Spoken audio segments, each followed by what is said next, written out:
My name is Nia Caldwell. I am 32 years old, and last month I was officially recognized by global financial magazines as one of the youngest self-made billionaires in the financial technology sector.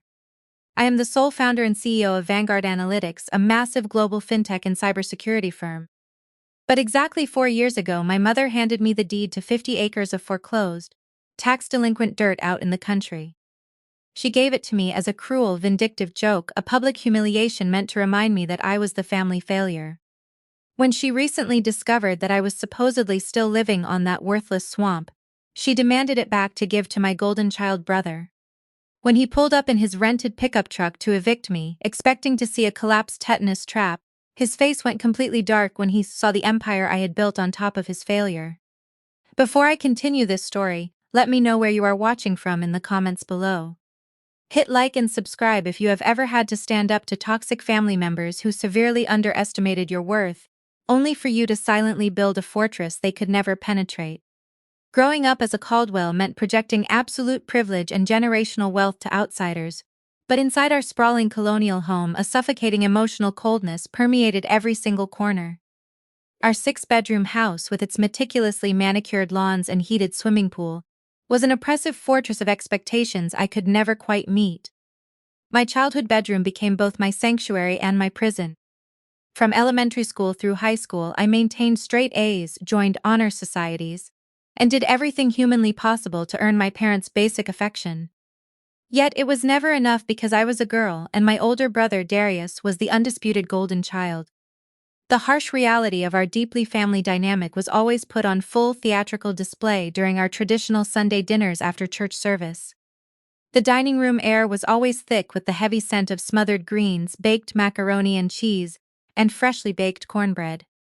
But despite the physical warmth of the food, the atmosphere around the massive mahogany table was relentlessly suffocating.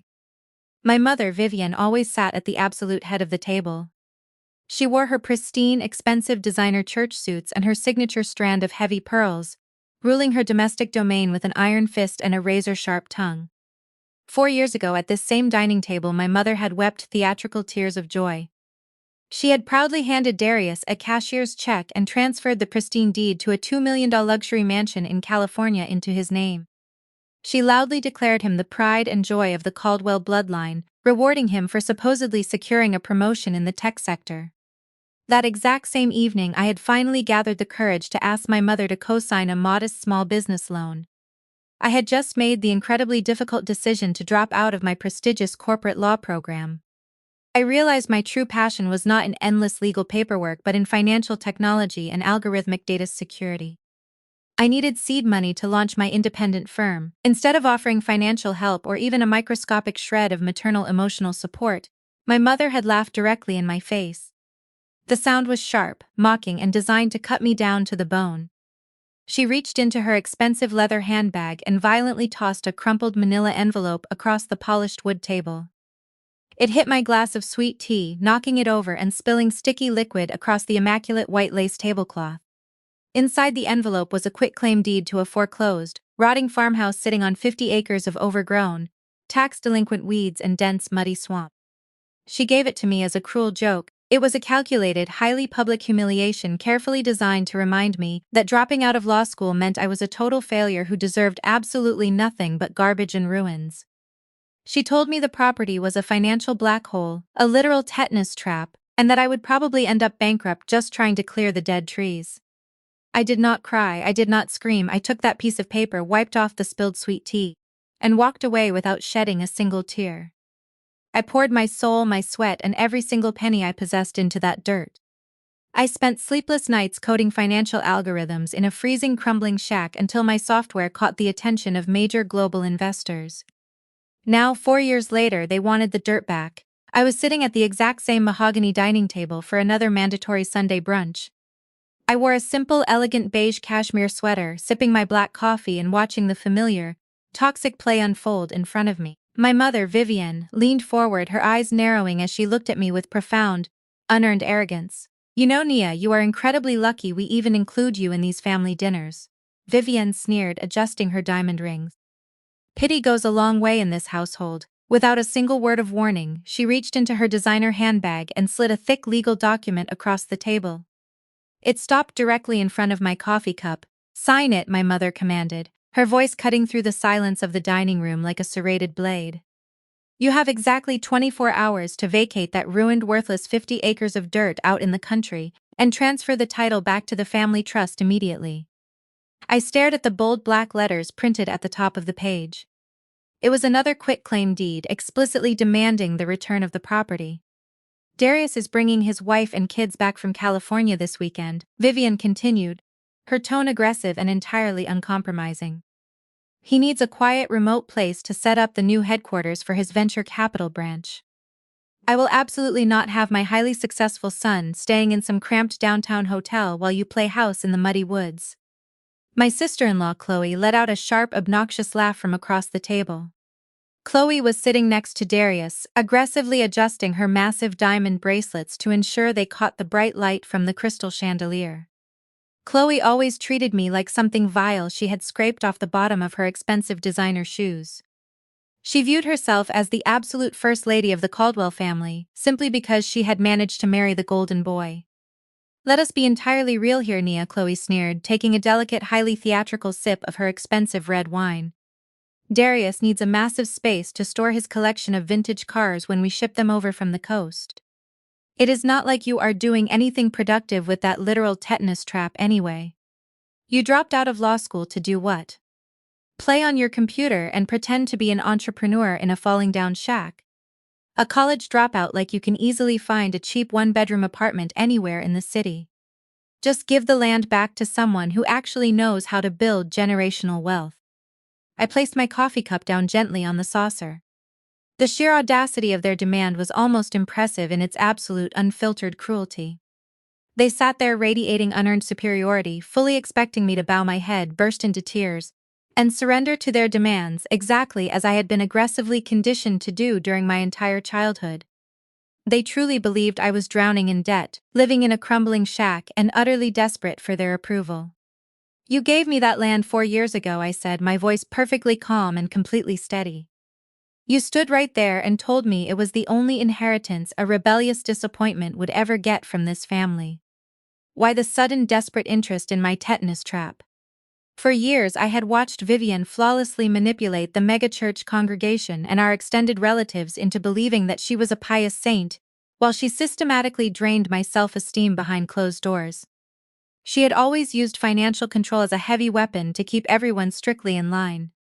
When my father passed away, he left a very comfortable estate, but Vivian immediately locked all the assets behind a complex web of restrictive trusts that only favored her golden son. She treated the family wealth like her own personal, untouchable kingdom, and Darius was her undisputed crown prince. "Darius is a visionary," my mother snapped, her patience completely evaporating as she slammed her fist onto the table, making the silverware rattle. "He is expanding his financial empire. That land has been in the Caldwell name for generations. Even if it is just a useless, muddy swamp, it belongs to the men of this family who actually carry the legacy forward. You have done absolutely nothing with your life, Nia." She leaned closer, her eyes blazing with toxic intent. "If you do not sign that paper right now," my mother warned, her tone dropping to a dangerous, menacing whisper, "I will have Pastor Jenkins and the church elders legally seize the land. We will take it back under the generational heritage clause in the trust. You will be dragged through the courts and publicly shamed in front of the entire congregation. I will make sure you do not have a single dime left to your name." The threat was explicitly designed to terrify me.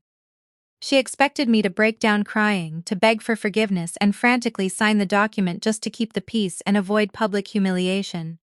I did not yell back, I did not cry. I reached into my designer purse and pulled out a heavy solid gold fountain pen. I picked up a dry paper napkin from the center of the table, clicked my pen, and scribbled my signature in massive, illegible cursive across the cheap white linen. I tossed the napkin directly onto my mother's dinner plate, right on top of her half-eaten cornbread. "Send Darius to pick up the keys tomorrow," I said, standing up smoothly from the table and grabbing my coat. "Let us see if his massive ego fits through the front gate." The transition from that humiliating Sunday dinner to the reality of the 50 acres was a brutal, physically exhausting nightmare. When I first drove my beat-up, rusted sedan out to the property the morning after my mother tossed the deed at me, the sheer scale of the devastation was overwhelming. The land was not just overgrown, it was a hostile, muddy swamp choked with dead, rotting trees and thick, thorny vines that seemed to swallow the landscape whole. In the center of the property sat the farmhouse my mother had mentioned. Calling it a house was an insult to architecture. The roof was partially caved in, the wooden floorboards were rotted through with black mold, and the windows had been shattered decades ago, leaving the interior exposed to the harsh, freezing elements. I did not have the luxury of turning back. My law school bridges were permanently burned, and my bank account had less than $300 in it. I moved into that rotting farmhouse the very next day. I bought a cheap secondhand gasoline generator from a pawn shop, a heavy-duty sleeping bag, and several massive plastic tarps to cover the gaping holes in the roof. While my brother Darius was popping vintage champagne in his $2 million California mansion, sleeping on imported silk sheets and flaunting his supposed tech wealth on social media, I was sleeping on a damp, freezing floor, violently shivering in the dark. But I was not simply surviving, I was silently, obsessively building every single morning. I woke up before the sun even crested the horizon. I spent the daylight hours doing grueling, back-breaking physical labor. I swung a heavy steel axe, chopping down dead trees and clearing the thick, suffocating brush by hand because I absolutely could not afford to hire professional landscapers. My hands were permanently covered in deep, bleeding blisters and thick calluses. My cheap clothes were constantly soaked in foul-smelling mud. When the sun went down, the real work began. I fired up the loud, sputtering gasoline generator, plugged in my 2 cheap refurbished laptops and began coding. I was building a proprietary, hyper-advanced financial security algorithm. I had realized during my corporate law studies that major international banks were terrifyingly vulnerable to specific types of offshore cyber attacks. I knew exactly how to build an impenetrable digital fortress to stop them. For the first 2 years, the isolation and poverty were completely crushing. There were weeks when I survived entirely on cheap instant noodles and tap water I boiled over a camping stove. I regularly drove back into the city to sell my own blood plasma just to afford the expensive server space required to test my algorithms. I took on exhausting low-paying freelance IT jobs for local businesses, hoarding every single penny I made to upgrade my processing power. Throughout it all, I completely ignored my family. Vivian occasionally sent me highly passive-aggressive text messages, asking if I was enjoying my mud hut and reminding me that Darius had just purchased another luxury sports car. I never replied, I just read the messages, smiled coldly, and used their toxic arrogance as the raw, combustible fuel to keep typing lines of code into the early hours of the morning. The massive breakthrough finally happened during the winter of my 3rd year in the swamp. A catastrophic zero-day vulnerability hit the global financial sector. Several major international banks were actively hemorrhaging millions of dollars in a highly sophisticated cyber attack. Their expensive, established cybersecurity firms were completely paralyzed, unable to patch the breach. I had already anticipated this exact attack vector 18 months prior. I reached out to the frantic board of directors of a European investment bank, bypassing their useless security teams. I offered them an encrypted trial of the Vanguard algorithm. Within 4 minutes of deployment, my software identified the breach, isolated the malicious code, and locked down their global network, saving them billions in potential losses.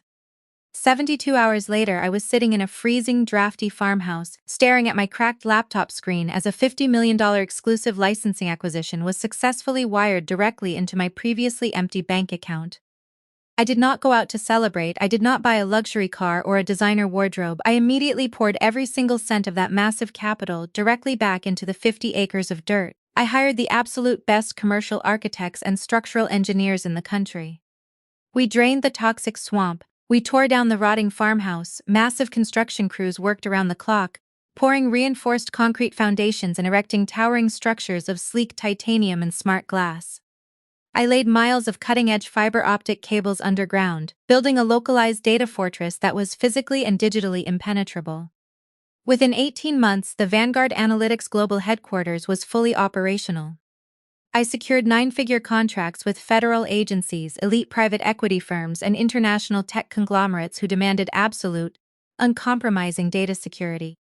My net worth skyrocketed past the $500 million mark, but I kept my personal profile strictly anonymous, operating silently behind the massive corporate entity I had forged. My family had absolutely no idea. They still thought I was a pathetic, starving failure living in a tetanus trap. They were completely blinded by their own narcissism, too busy aggressively maintaining their fake, crumbling illusions of wealth to ever notice the massive $600 million reality I had constructed right under their noses. The very next afternoon, Darius navigated his rented white Ford pickup truck down the winding dirt roads of the rural county lines, cursing loudly every single time the heavy tires hit a deep pothole. Chloe sat in the passenger seat, aggressively fanning her face and complaining endlessly about how the thick rural dust was ruining her expensive silk blouse and destroying her freshly done hair.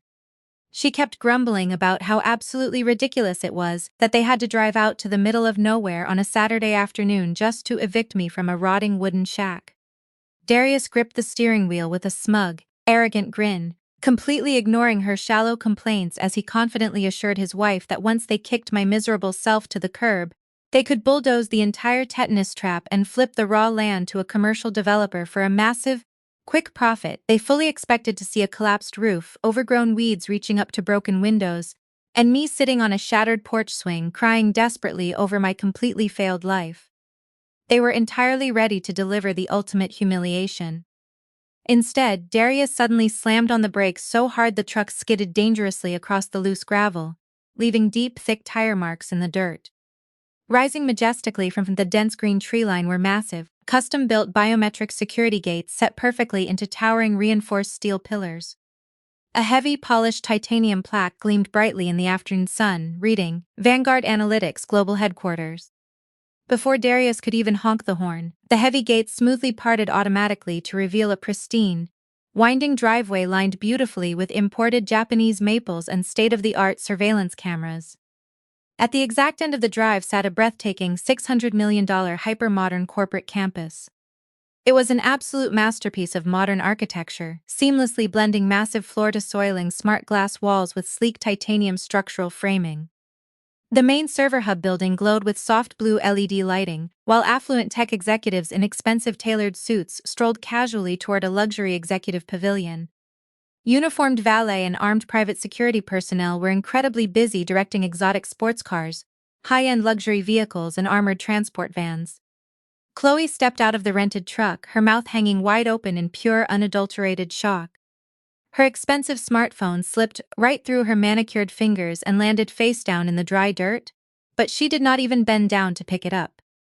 Darius stood completely paralyzed, staring at the sprawling, majestic tech empire that he had just confidently called a worthless swamp 24 hours earlier. I watched them from the grand entrance of the main executive lobby, enjoying every single second of their confusion. I slowly walked down the cascading stone steps wearing a tailored emerald green designer suit, my heels clicking sharply and authoritatively against the imported slate walkway. I did not look anything like the broken law school dropout they remembered and constantly mocked. I looked like the proud owner of a globally recognized financial technology empire. "Well, Darius," I said, stopping just a few feet away from the dusty front bumper of his rented truck. "You brought a commercial pickup to haul away my garbage, but I am afraid my valet team only parks European imports and armored executive sedans. You will have to leave that embarrassing eyesore right on the shoulder of the road."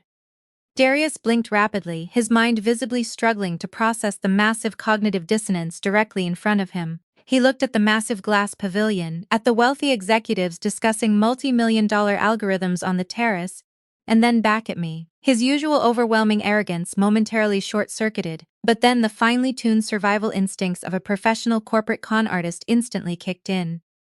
The sheer magnitude of the wealth directly in front of his face completely overrode his initial cruel plan to violently evict me. Darius instantly smoothed his features into his signature, charismatic, television-ready grin.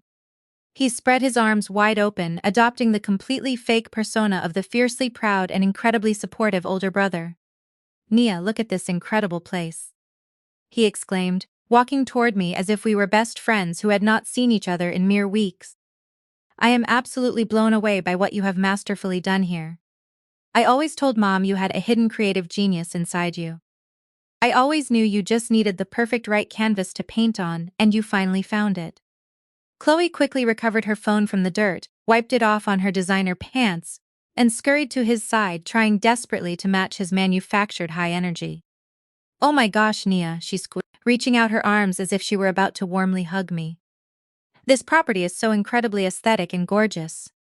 We could totally host our prestigious annual charity gala right here in the main atrium. My social media followers would absolutely die for this stunning background. I stepped back smoothly, letting Chloe grasp nothing but empty air. I crossed my arms securely over my chest and stared coldly at my brother. You always told Mom I had genius inside me. I asked, tilting my head slightly. That is truly funny because exactly 4 years ago, when she handed me the deed to this foreclosed, abandoned land, you laughed so hard you spilled your expensive vintage champagne all over the dining room rug. You told me to make sure my tetanus shots were up to date because living in a literal dumpster was a severe health hazard. You were far too busy joyfully moving into that $2 million California mansion Mom bought you with family funds while I was out here hauling dead wood out of a muddy swamp entirely by myself. Darius waved his hand dismissively, completely ignoring the brutal, undeniable truth of my words and refusing to take any real accountability. That is ancient history, little sis, he said smoothly without missing a single beat. We were all just practicing tough love to properly motivate you, and look at the spectacular results. It clearly worked perfectly. He stepped even closer to me, his eyes darting hungrily toward the crowded outdoor dining terrace, where wealthy executives were eagerly closing nine-figure deals. Listen, Nia, you have done a cute little job setting up the basic foundation here, but you really need a real financial heavyweight to take this operation to the next elite level. I have the absolute best venture capital connections in all of Silicon Valley.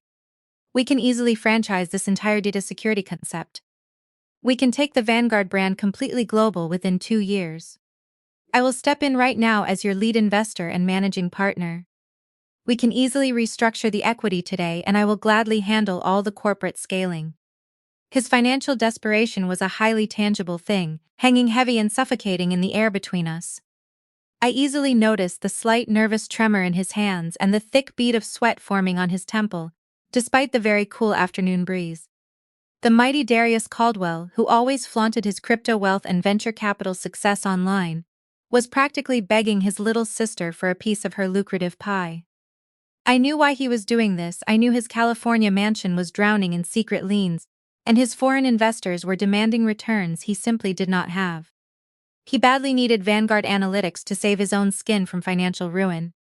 I laughed right in his face. It was a loud, ringing laugh of pure disbelief that immediately caught the attention of a nearby armed security guard, who stepped forward defensively. Take this, Global, I asked, wiping a fake tear of amusement from my eye.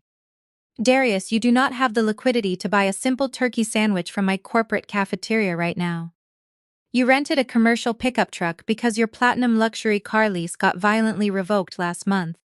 You are not a lead investor or a brilliant financial savior. You are a desperate, pathetic parasite looking for a brand new host to drain dry.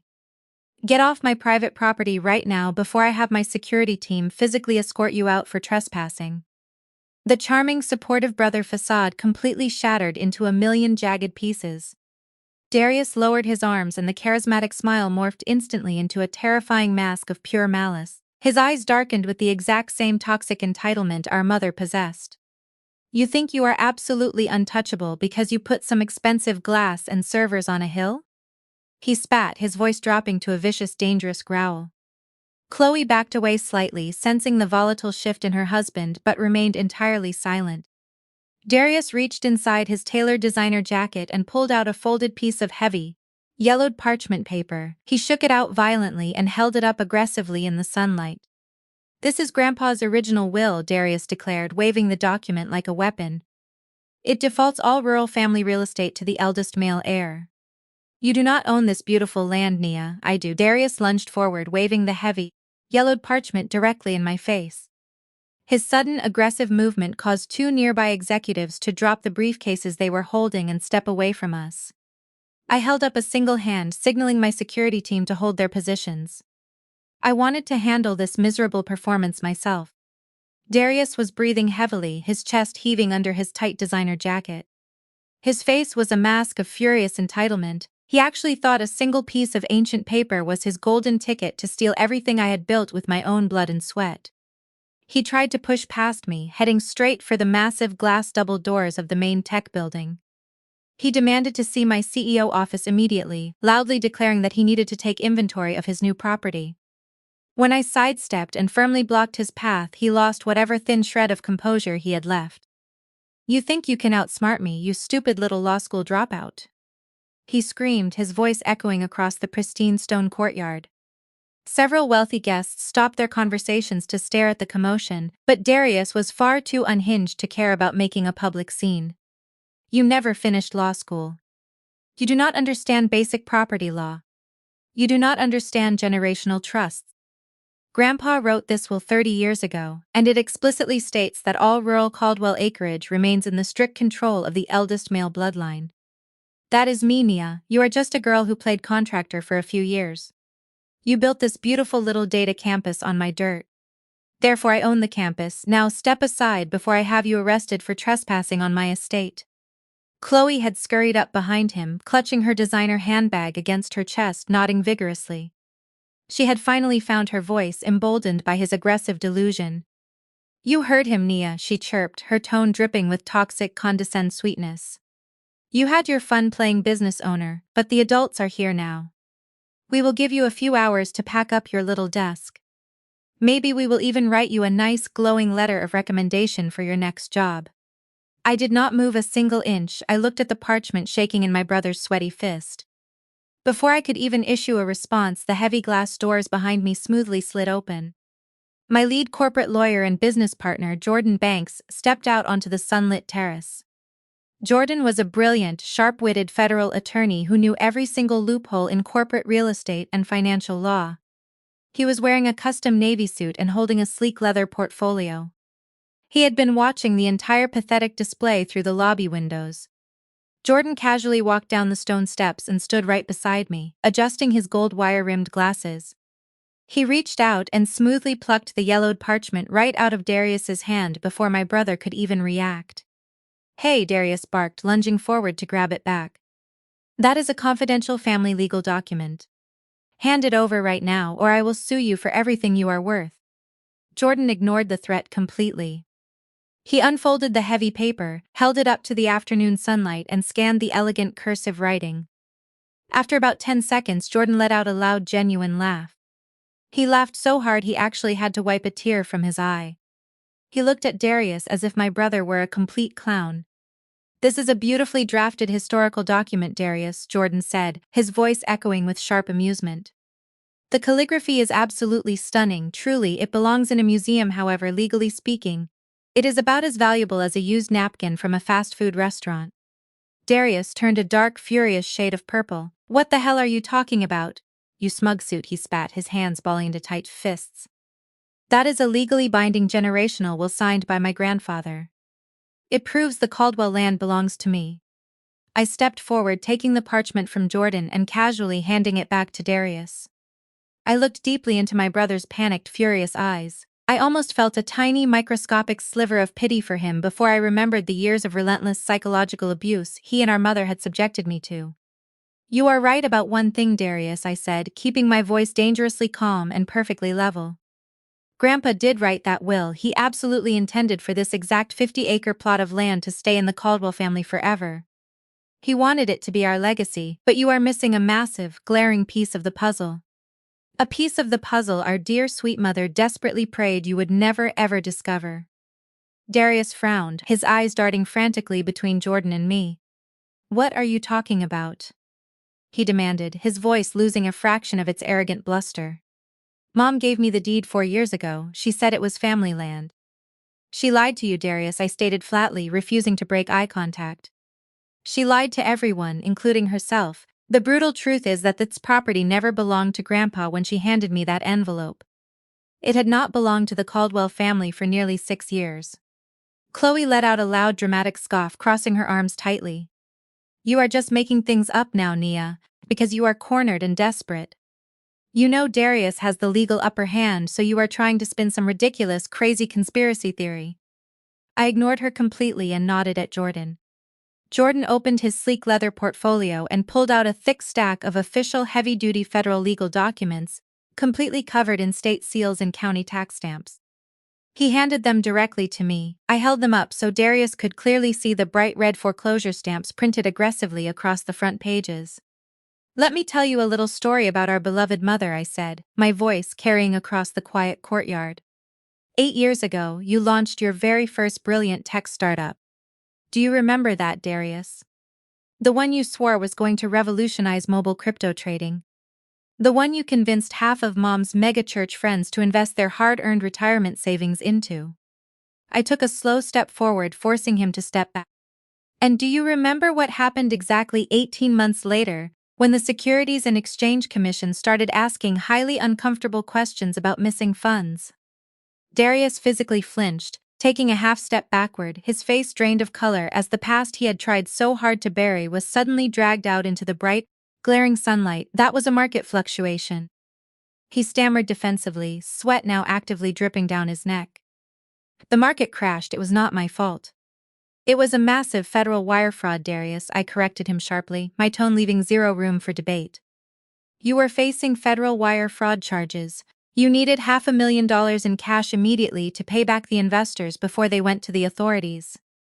Mom panicked. She could not let her precious golden boy go to federal prison. It would completely destroy her pristine, untouchable reputation at the church. I slammed the papers against his chest. So, she did what she always does, she sacrificed everything to save you. But she did not have $500,000 in liquid cash just sitting around.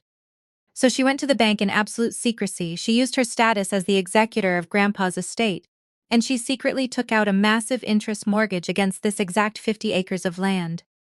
Chloe gasped, covering her mouth with her hand. Her eyes darted to her husband, who was now staring at the ground, completely frozen in absolute horror. She gave you the money, Darius, I continued, stepping closer to him, making sure he heard every single word. She paid off your debts and saved your skin, but Mom is terrible at managing money. She could not afford the crushing monthly payments on that secret mortgage. She defaulted, the bank took the land, the county seized this property for unpaid property taxes. I pointed at the 50 acres of manicured tech campus behind me. By the time Mom tossed me that deed 4 years ago at Sunday dinner, laughing in my face and telling me I was a worthless dropout, the paper she gave me was completely dead. It was a worthless prop. The land belonged to the state. She knew she had lost it. She gave it to me purely to humiliate me, knowing I would find out it was foreclosed and think I had failed. I slammed the official county tax deeds forcefully onto the hood of his rented pickup truck. I did not build this 600 million empire on family land. I bought this land directly from the state auction for absolute pennies because Mom defaulted on the taxes to save your skin. I own it 100%. Your ancient will is useless. Darius, completely panicking, grabbed his cell phone, making a frantic call to Vivian, his voice visibly shaking. Mom, pick up right now. We have a massive problem, she knows. Darius threw his phone onto the passenger seat of the rented pickup truck and slammed his foot aggressively on the gas pedal. The tires spun wildly in the pristine gravel driveway, throwing a thick cloud of dust into the air before he sped blindly through the iron gates. Chloe was clutching the dashboard, screaming at him to slow down, but he was completely manic. He was a cornered animal, realizing his absolute final lifeline had just evaporated into thin air. Jordan simply adjusted his glasses and watched them leave before turning back to me. He warned me that Vivian would strike back immediately. I told him I was counting on it. I knew my mother better than anyone. When legal threats and financial manipulation failed, Vivian Caldwell always resorted to her ultimate weapon. She weaponized her community. She would try to publicly shame me into submission. I spent the next 4 days meticulously preparing my executive staff for the inevitable ambush. I knew exactly how my mother operated, and I knew she would target the corporate campus when it was at its absolute busiest to maximize the public humiliation. The attack came exactly as predicted on a bustling Saturday afternoon. The Vanguard Analytics campus was completely booked solid with high-level client meetings. The grand executive lobby, with its soaring titanium ceilings and massive smart glass waterfall, was filled with affluent international tech investors sipping complimentary sparkling water and admiring the panoramic view of the data fortress.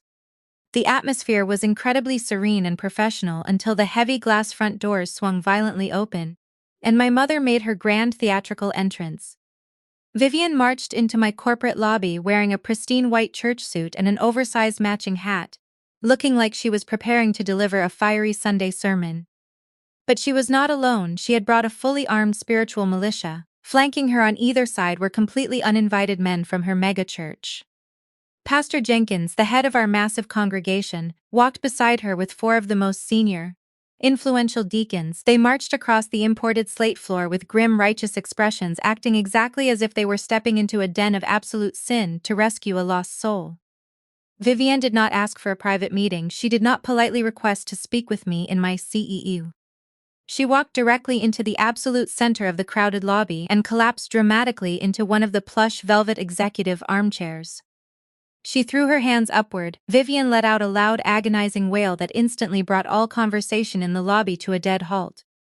International tech investors turned around in sheer shock, staring at the older woman, who was now rocking back and forth, crying loudly about betrayal and broken family bonds. I stood behind the main reception desk, wearing a tailored charcoal executive suit, watching her performance with absolute, icy detachment. Jordan stood right beside me, holding his leather portfolio, shaking his head in sheer disbelief. I walked out from behind the desk and approached the group, my heels clicking sharply against the stone floor. Before I arrived, Pastor Jenkins stepped aggressively forward, physically blocking my path to my mother. He was a tall, imposing man who was entirely used to having his authority instantly respected. "Sister Nia," he boomed, his deep baritone voice carrying effortlessly across the large, silent lobby, "we have come to intervene and save your mortal soul.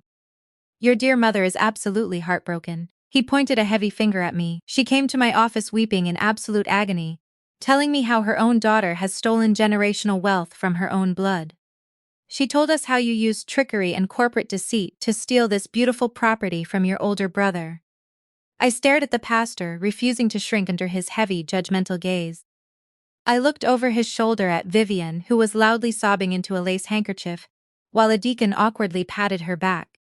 She was putting on an Oscar-worthy performance. "A strong woman must uplift her brother, not tear him down," Pastor Jenkins continued, his voice rising exactly as if he were preaching to the entire room. "You must support the men in your family. Darius is trying to build a magnificent financial legacy for the Caldwell name. He is trying to create a massive financial empire quickly to support your mother in her old age. And instead of standing proudly by his side, you have selfishly stolen the very ground out from under his feet." He crossed his arms, staring down at me with profound disappointment. "You must immediately return this property to him and repent for your wicked greed. It is your absolute duty to serve your family." I crossed my arms tightly across my chest and let out a sharp, humorless laugh that echoed clearly in the quiet room. The complete audacity of their accusations was staggering. My mother had spent the last 4 years lying to every single person in that congregation. She had spun an elaborate web of absolute fiction to protect Darius and inflate her own social standing. Now she was using those very same lies to try and violently pry my $600 million corporate headquarters out of my successful hands. "You have absolutely no idea what you are talking about, Pastor Jenkins," I said, keeping my voice perfectly level and exceptionally cold. "You are standing in the middle of my private business, harassing my staff and disturbing my paying corporate guests based on a complete fabrication." Vivienne suddenly dropped her lace handkerchief, her tears magically disappearing for a split second. Anger flashed in her dark eyes. "Do not you dare speak to the pastor with such profound disrespect," she shrieked, pointing a trembling manicured finger directly at my face. "I told them the absolute truth, Nia. I told them how Darius bravely funded this entire tech campus with his brilliant crypto investments. I told them how you were just the lowly project manager, and now you are trying to illegally lock him out of his own successful business just because you are a jealous, bitter law school dropout who could never succeed on your own." The sheer magnitude of her wild delusion was breathtaking. She had been taking absolute full credit for my massive success behind my back for years. She had literally convinced the entire megachurch congregation that my $600 million tech empire was actually funded by Darius. She used my brilliant algorithms, my endless sleepless nights, and my profound financial risks to artificially elevate the golden boy in the eyes of their peers. Pastor Jenkins nodded firmly, agreeing completely with Vivienne. "We all know Darius is a financial genius, Nia," he stated arrogantly. "You need to stop this foolish rebellion and sign the property back over to him. Do it right now before we are forced to publicly address your thievery in front of the entire church. You will be utterly disgraced. No one will ever do business with a woman who robs her own loving mother and brother." I looked at the deacons who were glaring at me with deep, utter disappointment. They truly believed I was a vicious, greedy monster. They truly believed Darius was the brilliant, successful victim. Vivian had played them all perfectly, but Vivian severely underestimated my absolute lack of patience for her toxic, theatrical games. I was not a terrified girl anymore. She could not easily bully me into silence. I walked smoothly over to the main reception desk, where the integrated lobby sound and lighting system was controlled by a sleek master tablet. I tapped the glowing screen, turning the ambient background music completely off. The sudden total silence in the massive lobby was deafening. Every single person in the room was staring directly at me, waiting to see if I would finally break down and yield to the immense pressure of my mother and the powerful church elders. I did not yield. I simply connected my personal smartphone directly to the system. I linked it to the lobby audio system via Bluetooth. I looked right at Vivian. "You told the congregation that Darius funded this entire campus?" I asked, my voice projecting loud and clear. "You told them he is a financial genius building a massive legacy to support you." Vivian lifted her chin defiantly. "Yes, I did, because it's the truth. You are just trying to steal his magnificent glory." I tapped a single audio file on my phone. An extremely clear, accidental on-purpose voicemail began playing directly over the high-definition surround sound speakers, echoing loudly through the room. Everyone froze. It was Darius. His voice was frantic, breathless, and absolutely panicked. The sound of him violently sobbing and hyperventilating filled the air. "Mom, you have to get me that campus right now." The recorded voice of Darius begged, echoing across the titanium walls. "I am completely drowning. The feds are looking into my crypto fund. The SE has my hard drives. I am totally broke." The recording continued playing loudly for every single guest, investor, and church elder to hear clearly. "If you do not help me steal Nia's company, I will lose absolutely everything.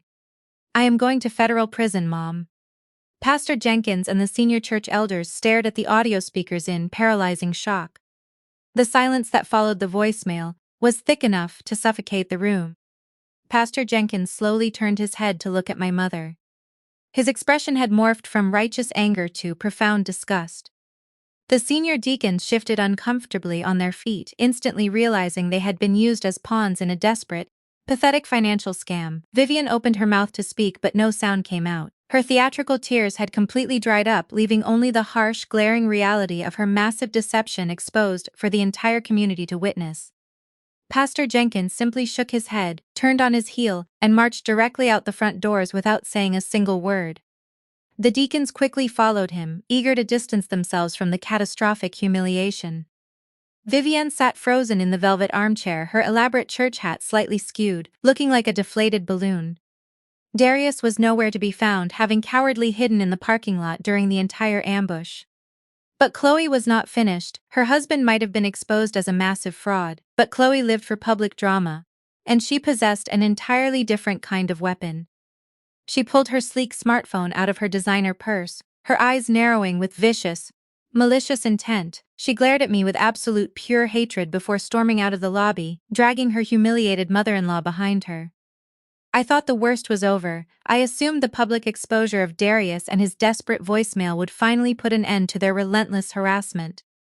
I was completely wrong. The real war was just beginning. Less than 2 hours later, my phone began vibrating continuously on my desk. Notifications flooded my screen so fast the device actually froze. Jordan burst into my office, his usual calm demeanor entirely gone. He shoved his tablet directly into my hands. "You need to see this right now," he demanded, his voice tight with genuine panic. "Chloe is live on Instagram." I looked down at the glowing screen. Chloe was broadcasting to her 500,000 followers. She was sitting in the front seat of her rented pickup truck, her makeup perfectly smudged to look incredibly distressed. She was sobbing uncontrollably, wiping fake tears from her cheeks as she stared directly into the camera lens. "You guys, I am just so completely heartbroken," Chloe cried, her voice trembling with manufactured agony. "I never do this, but I have to speak my truth. My sister-in-law Nia is an absolute monster.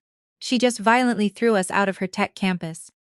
But that is not even the worst part. She committed severe elder abuse against my poor, sweet mother-in-law." She paused to let out a devastating sob. "Nia completely scammed Vivian out of her entire life savings to build that fake aesthetic campus. She stole from a defenseless elderly woman to fund her lavish lifestyle. And now Vivian has absolutely nothing left." The live viewer count was skyrocketing at a terrifying speed. Thousands of comments were pouring in every single second. People were expressing absolute outrage, calling for my immediate arrest and demanding that Vanguard Analytics be shut down pending a massive federal investigation. Chloe continued her flawless performance, staring into the camera with wide, innocent, tear-filled eyes. "Please, you guys, do not support Vanguard Analytics," she pleaded, her voice cracking perfectly. "Do not give your hard-earned money to a woman who happily robs her own mother. We are trying to seek justice, but the legal system is so slow. Please help us hold her accountable." The backlash was instantaneous and absolutely brutal. Cancel culture struck Vanguard Analytics with the devastating force of a massive hurricane. Within 30 minutes, our pristine 5-star rating on every major business review platform completely tanked. Thousands of angry internet users who had never even set foot in my state began leaving vicious 1-star reviews. They called the tech campus a scam, a front for elder abuse, and a toxic predatory establishment. My corporate front desk staff was entirely overwhelmed with aggressive, threatening phone calls. But the fake internet reviews were only the very beginning of the nightmare. The real financial damage started hitting the very next morning. I sat in the main executive conference room with Jordan, watching our entire quarterly projection completely disintegrate in real time. 3 major corporate clients called back-to-back to violently cancel their upcoming luxury data security contracts. A prominent international technology firm that had booked our elite software services for a 5-year contract abruptly pulled out, citing our sudden negative public image. They flatly refused to associate their brand with a company accused of elder financial abuse, Jordan said, rubbing his temples in sheer frustration. "We lost $400 in guaranteed revenue before lunch, Nia. Our payment processor is putting a massive hold on our operating accounts because of the sudden, aggressive spike in public complaints. Chloe successfully weaponized her entire fan base against us. She does not need actual legal proof, she just needs the court of public opinion to find you guilty." I stared at the cancellation reports flashing on the monitor, feeling a cold, heavy knot of dread form in my stomach. I had spent 4 grueling years pouring my blood, sweat, and tears into every single line of code and every single titanium beam of this campus.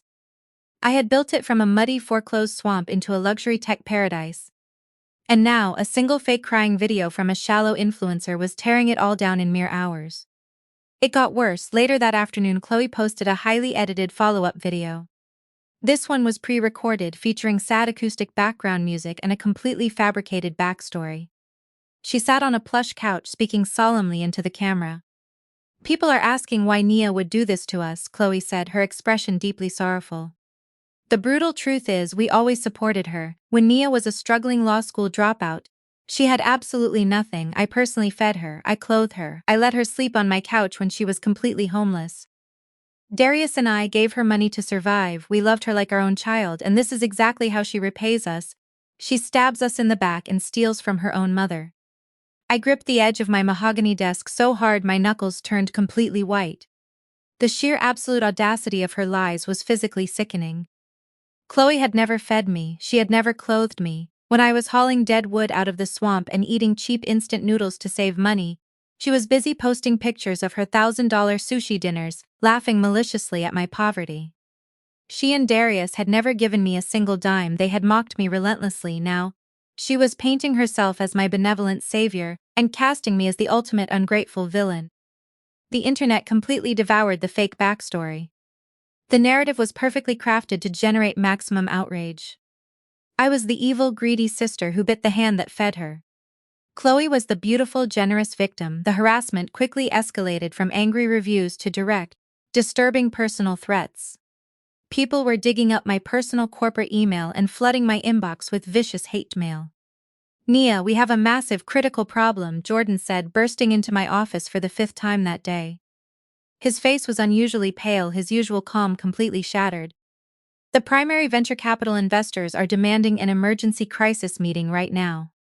They saw the videos, they saw the massive cancellations, they are absolutely panicked about the brand damage. They want answers immediately." I nodded slowly, forcing myself to maintain outward composure despite the raging storm inside my chest. "Set up the secure video conference," I instructed, my voice steady and cold. "I will speak to them, I will show them the actual financial records, I will prove to them that my mother never invested a single penny into this property. We will weather this storm, Jordan. 10 minutes later, I was sitting at the head of the massive reclaimed timber conference table, staring at a large flat-screen monitor displaying the grim faces of my 5 primary investors.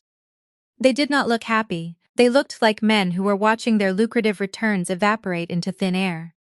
"Gentlemen," I began, leaning forward and speaking with absolute firm authority. "I understand your deep concerns regarding the recent social media activity. I want to assure you immediately that these accusations are completely baseless, fabricated lies created by deranged family members attempting to extort me. I have full documentation proving my sole ownership and the absolute legitimate sourcing of all our initial capital." I was just about to pull up the official banking records to reassure them when the heavy oak doors of the boardroom violently swung open, hitting the wall with a loud, aggressive crack. I quickly spun around in my heavy leather office chair. Darius boldly marched straight into the boardroom with a group of highly intimidating, suited men. He walked directly up to the conference table, exuding pure, unadulterated arrogance. He did not look panicked anymore, he looked viciously triumphant. He slapped a thick, hostile buyout offer directly onto the mahogany table. "Sell to my partners right now, or we will bankrupt you through endless defamation lawsuits," Darius demanded, his voice echoing loudly enough for the investors on the video call to hear every single word. "My wife's videos have already cost you $500,000 today. Imagine what she will do tomorrow. Sign the campus over to me, Nia, it is over." The suited men behind him crossed their arms, trying to look physically threatening. Darius leaned over the table, staring down at me with a sickeningly sweet smile. "You thought you could outsmart me? You thought you could keep my family's legacy for yourself? You have 20 seconds to sign this buyout or Chloe goes live again and Vanguard Analytics drops to 0 by midnight." The investors on the monitor were shouting, demanding to know what was going on. Jordan stepped forward, ready to call security to physically remove Darius, but I held up my hand, stopping him instantly. I looked at the hostile buyout offer sitting on the table. I looked at the intimidating men standing behind my brother. And then I looked directly into Darius's triumphant eyes. I did not scream, I did not cry, I smiled. It was the cold, terrifying smile of a predator watching a rat cheerfully walk directly into a steel trap. "You really think I brought you into my boardroom to negotiate?" I asked softly, my voice dropping to a whisper that sent a visible chill through the room. "You really think I care about Chloe's fake Instagram tears?" Darius frowned, his arrogant smile faltering for a split second. "Sign the paper, Nia." Just because I was silent, I said, leaning back in my leather chair and steepling my fingers, does not mean I wasn't preparing. Before Darius could process the absolute finality in my tone, the deafening, piercing wail of emergency sirens shattered the quiet afternoon air outside. Heavy tires screeched against the gravel driveway. The sound of heavy boots pounding against the slate floors of the lobby echoed down the hallway. The boardroom doors were kicked open. A dozen heavily armed FBI agents in tactical gear swarmed the room, their weapons drawn, instantly surrounding Darius and his fake corporate partners. "Darius Caldwell, FBI, put your hands on the table right now." The lead agent roared, grabbing my brother by the shoulder and forcefully slamming him face first into the mahogany table. Darius screamed, violently thrashing as the cold steel handcuffs were aggressively snapped onto his wrists. "What is this? You cannot do this." "I am a victim." I stood up, smoothing the wrinkles from my tailored skirt. "You are not a victim, Darius," I said, walking around the table to stand directly over him. "You are a massive federal liability." While Chloe was busy fake crying on the internet to ruin my reputation, I was busy compiling every single encrypted wire transfer, every offshore account routing number, and every single piece of evidence regarding your crypto scam. Darius stopped thrashing, his eyes widening in pure absolute terror as the reality of his situation finally crushed him. "I sent the entire file to the Securities and Exchange Commission 48 hours ago." I continued, my voice echoing with icy perfection. "I let you burst into my boardroom today not because I was afraid of you, but because the FBI needed to know exactly where you were so they could execute the arrest warrant. Your hostile buyout was just a pathetic stall tactic." The FBI agents yanked him to his feet. He looked completely shattered, a broken man who had finally run out of lies. "You owe me, Nia," he sobbed hysterically as they dragged him toward the door. "We are family, I owe you nothing," I replied softly. As they dragged him through the grand lobby, Chloe was screaming hysterically. Federal agents were actively seizing her phone, her expensive designer bags, and the keys to her rented truck as evidence in the massive wire fraud conspiracy. Vivian was standing by the reception desk, weeping real tears this time, begging the agents to let her golden boy go. I walked out of the boardroom and stood at the top of the cascading stone steps, looking down at the absolute ruins of their toxic empire. My mother looked up at me, her face pale, her hands trembling. "Nia, please," she begged, her voice entirely broken. "Tell them to stop, tell them it was a mistake." I looked at the woman who had given me a rotting swamp to humiliate me. I looked at the brother who had tried to steal my life's work. I felt absolutely zero emotion. "I sold the illusion of your empire for $600 million. I said, my voice ringing with finality. "Consider the debt paid." I turned my back on their pathetic screams, walked back into my boardroom, and closed the heavy oak doors without looking back a single time. Let me know what you think of this story in the comments below. Have you ever had to walk away from a toxic family that demanded everything from you, while giving you nothing but ruins? Drop a like and subscribe for more stories of ultimate revenge and empire building.